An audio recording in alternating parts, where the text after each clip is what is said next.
ਅਥਰੂ ਤਾਰਾ ਹੋ ਸਕਦਾ ਏ, ਦੁੱਖ ਦਾ ਚਾਰਾ ਹੋ ਸਕਦਾ ਏ।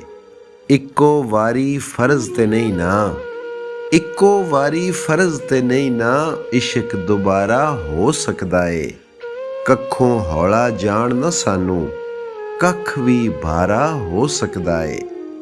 ਅਜੇ ਨਾ ਰਿਸ਼ਤੇ ਤੋੜ ਤੂੰ ਸਾਰੇ, ਅਜੇ ਗੁਜ਼ਾਰਾ ਹੋ ਸਕਦਾ ਏ। ਕਦੀ ਕਿਦਾਈ ਜਾਨ ਦਾ ਦੁਸ਼ਮਣ, ਜਾਨ ਤੋਂ ਪਿਆਰਾ ਹੋ ਸਕਦਾ ਏ। ਖੋਲ ਨਾ ਪਿਛਲੇ ਖਾਤੇ ਸਾਰੇ, ਖੋਲ ਨਾ ਪਿਛਲੇ ਖਾਤੇ ਸਾਰੇ, ਹੋਰ ਖਿਲਾਰਾ ਹੋ ਸਕਦਾ ਏ। ਢੇਰ ਮੁਨਾਫਾ ਖਟਦੇ ਖਟਦੇ, ਢੇਰ ਮੁਨਾਫਾ ਖਟਦੇ ਖਟਦੇ, ਢੇਰ ਖਸਾਰਾ ਹੋ ਸਕਦਾ ਏ।